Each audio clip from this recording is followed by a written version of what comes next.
Thank you to not just the Filipino fans but to everyone. I think here in Indian Wells, of course sa mga Pinoy, maraming salamat sa suporta. Magkita tayo sana sa Miami at sana sa susunod kong laban mas maganda yung laro ko.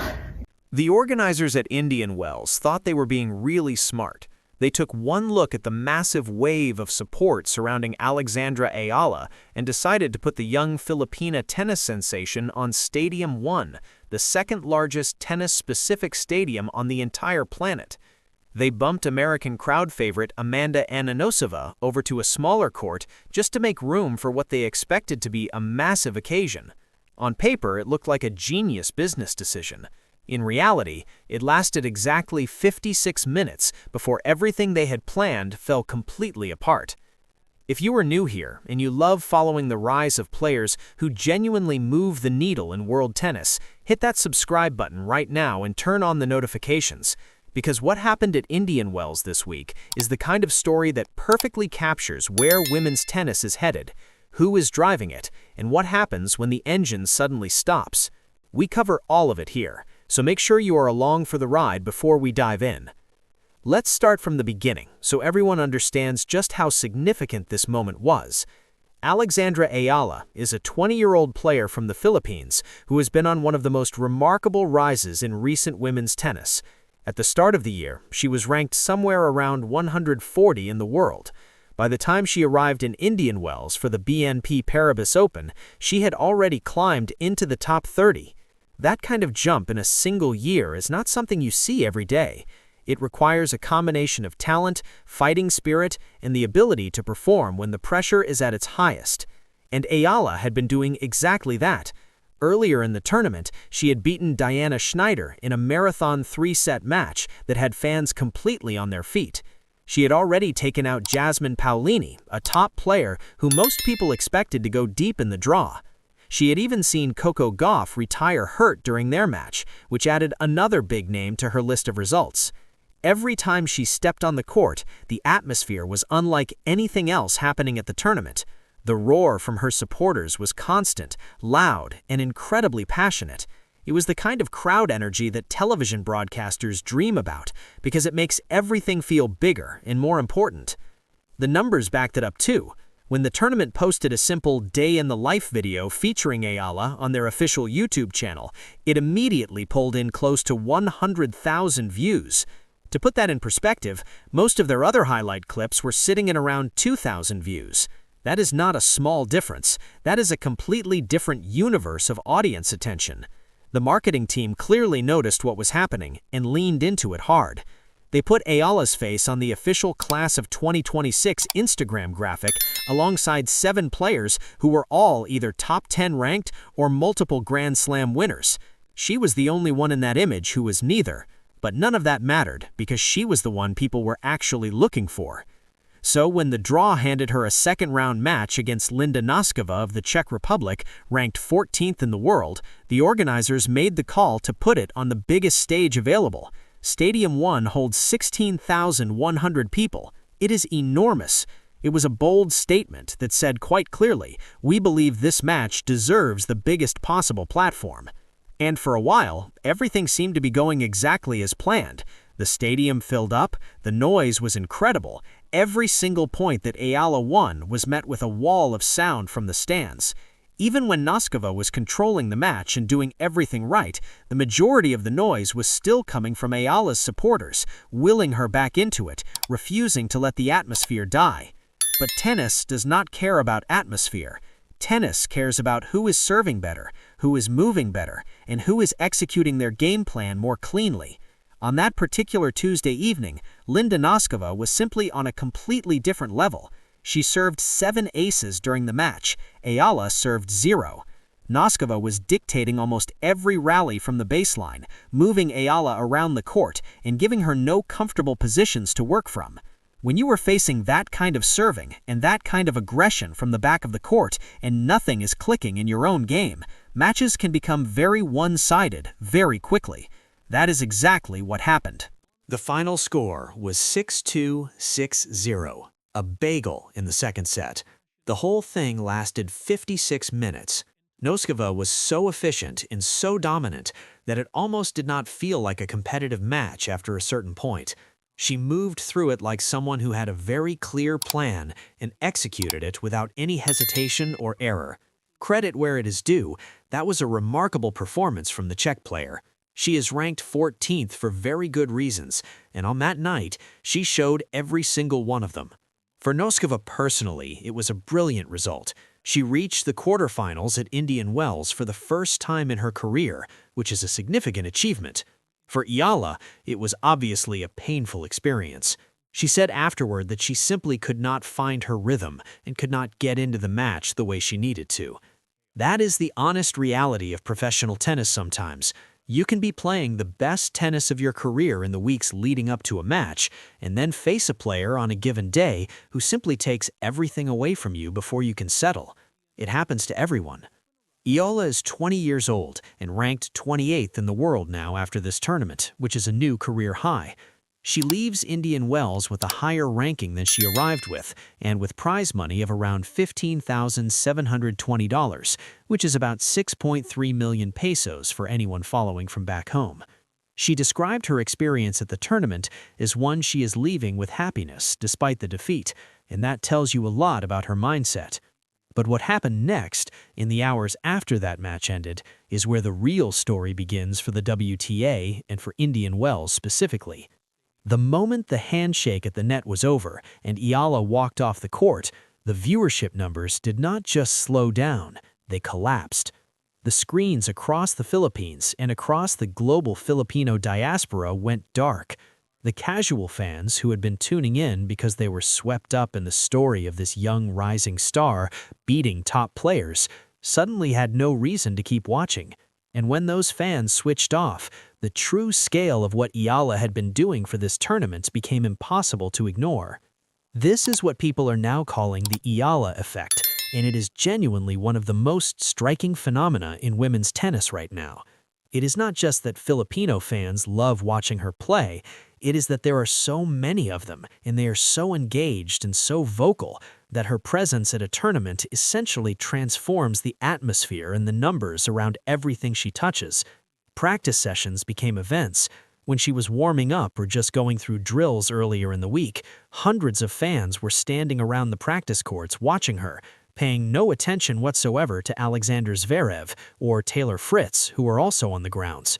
That is not a small thing. Those are two of the biggest names in men's tennis, and people were choosing to watch Eala tie her shoelaces instead. Tournament director Philippe Duray acknowledged it openly. He said, "They love every minute of it, and they actively promote her presence because the energy she brings is something you simply cannot manufacture." The WTA marketing team agrees, which is why they had been leaning so heavily on her image and her story throughout the tournament. The problem is that loving every minute of it and actually knowing how to sustain the interest once she is no longer in the draw are two completely different things. And based on what happened after her exit, it seems pretty clear that nobody had a real plan for what comes next. The quarterfinal matchup that followed her defeat tells the story clearly. Noskova goes through to face Talia Gibson, an Australian qualifier who had made history by becoming the first qualifier in 11 years to reach the quarterfinals at Indian Wells. On paper, that is actually a great storyline. A qualifier reaching the last 8 at a prestigious tournament is the kind of underdog narrative that tennis fans usually love.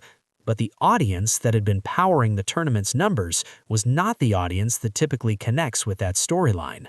They were there for one person and one person only, and she was already on a flight to Florida. Meanwhile, world number 1 Aryna Sabalenka was also still in the tournament, having beaten Naomi Osaka in their match by a score of 6-2, 6-4. Sabalenka is dominating women's tennis at the moment. She wins around 70% of her service points, and she is consistent at a level that most players on the tour simply cannot match. By every objective measure, she is the biggest story in the sport right now. She is the number 1 player in the world. But even she has noticed that something different happens when Eala is around. Earlier this year, Novak Djokovic commented on what he called the Eala effect after the ticketing chaos she caused at the Australian Open. His point was that having too much crowd interest is a good problem to have. What Indian Wells just discovered is the other side of that equation, which is that crowd interest built around a single player is also an incredibly fragile thing. The YouTube analytics for the BNP Paribas Open channel show this contrast in the starkest possible terms. Their standard content, highlights of Grand Slam champions, top 10 players in action, key moments from big matches, all of it sits in the low thousands. Their Eala content sits at nearly 100,000 on a single video. That gap is not a small statistical anomaly. It represents a fundamental truth about where audience attention is right now in women's tennis, which is that a massive portion of the casual and international viewership is tied directly to one player who does not yet have a WTA title to her name. This is the part that should be most concerning for the WTA as an organization. They have been working for years to position themselves as a truly global tour, reaching audiences in every corner of the world. But what the Eala situation reveals is that global reach is not the same as global depth.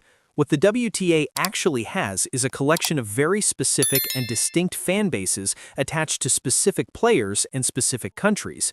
When the player representing the largest and most engaged of those fan bases exits the tournament, the illusion of global reach disappears almost immediately.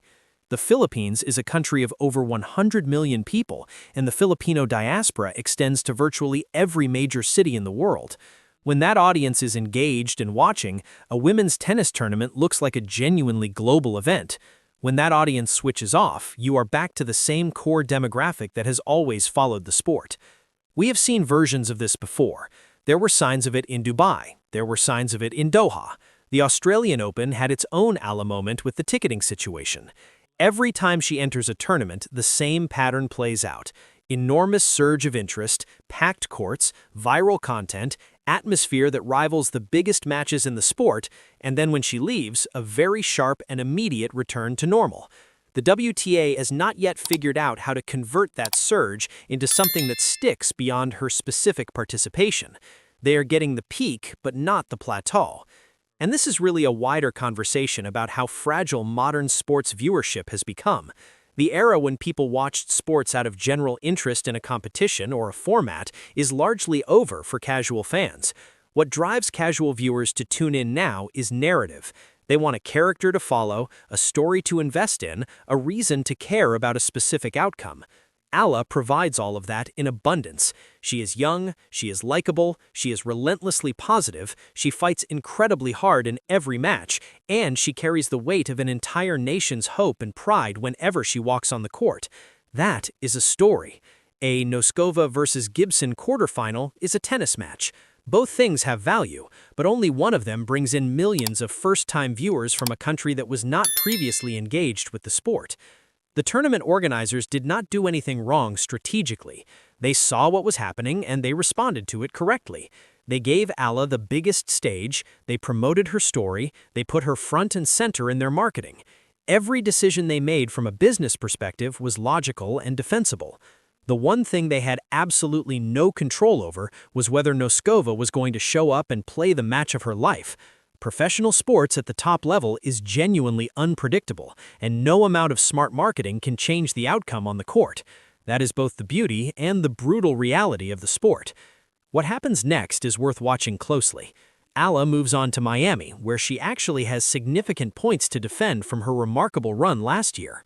She reached the semifinals in Miami in 2025, which means she collected 390 ranking points. If she fails to match that result this year, her ranking will drop.